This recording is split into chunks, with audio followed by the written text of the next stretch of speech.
I'm not sure where to start because there's just so much that happened. I'm not a writer and I'm on my mobile, so forgive me. I'll try and clarify as best as I can without making this too long. So I should first say that I have always been sensitive to these kinds of strange things. It's something that is so hard to explain without sounding absolutely crazy. I pick up on things sometimes. It's only ever a feeling or a physical response to a place or a person. There's a long history of abuse over many generations in my family's home, and it caused a lot of horrible experiences, both paranormal and non-paranormal.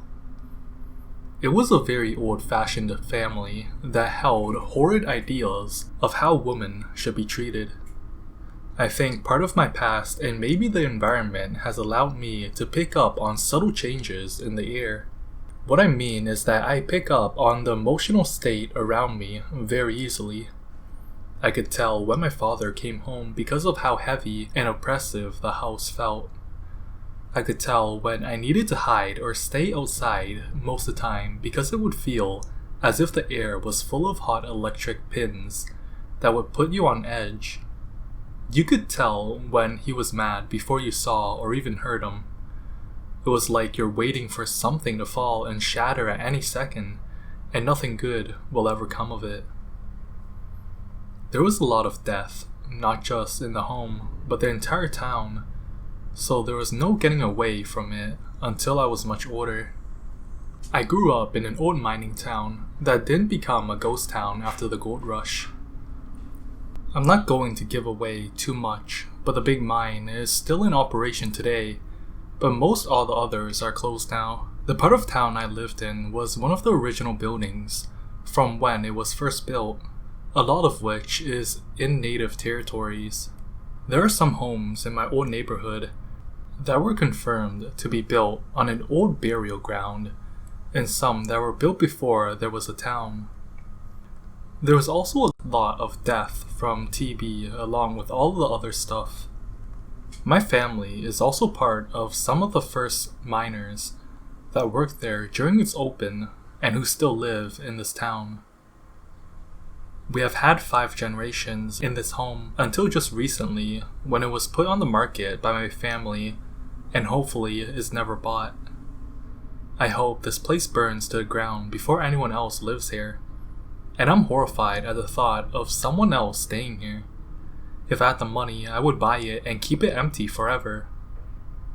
It's hard to start somewhere with so much going on, so I'll start with the very first memory I have of anything paranormal back when I was 4 years old.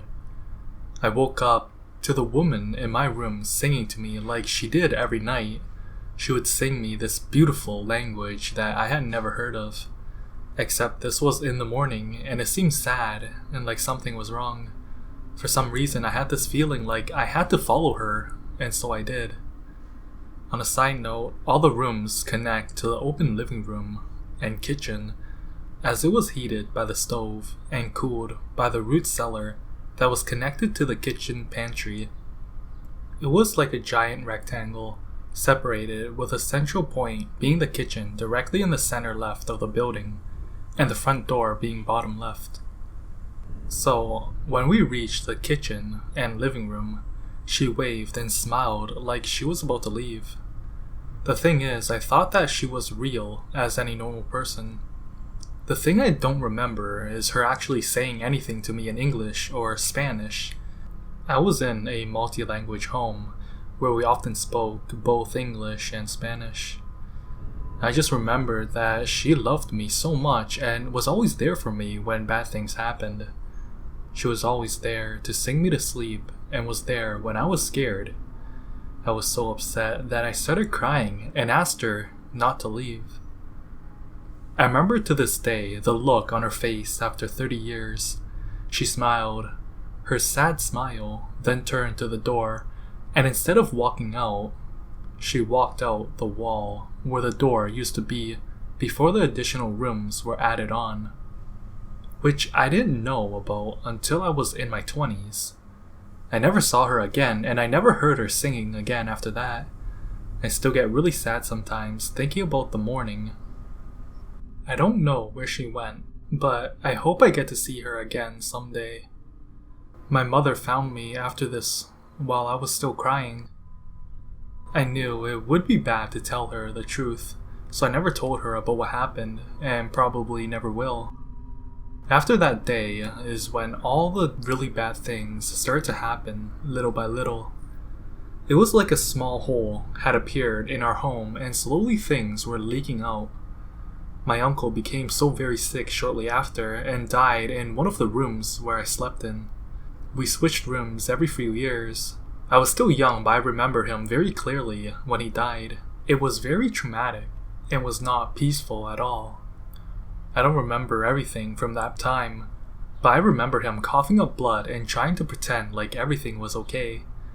I just remember that I woke up one morning and Grandma had told us he had passed in the night and was already with the morticians.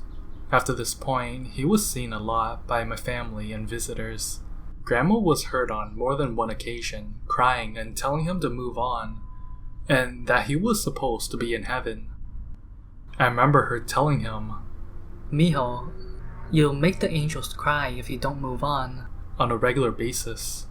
Maybe a few months after he passed, I moved into his room. We were very poor, so I had no choice but to take the bed he passed in or sleep on the floor, and that's very bad because of the cold. So the first night I was in there after moving back, I remember not being able to sleep because of the shadow in the room that wouldn't let me. It wasn't supposed to be there, and was something new. I was really scared. It wasn't my uncle. I, at some point, finally fell asleep and was awoken by me dropping onto my bed from at least a foot or more. It was enough of a height that I bounced more than once. I opened my eyes and saw this black stuff around me. It wasn't like smoke exactly, but moved like it. It was just black, like the absence of light. I remember jumping from my bed, too scared to do anything, but watched it disappear into the center of my mattress. I went and slept with my brother in his cot, and then on the floor in his room when he became too big. I never slept in that room again after that. From then on, I could always feel this evil darkness watching me every time I would walk past the room. I could never look into the doorway anymore. It's like when someone is so oppressive you can't help but look at the floor and don't dare look them in the eyes. It sometimes felt like it would dare you to look. Sometimes it threw things and it would rush you and scream things.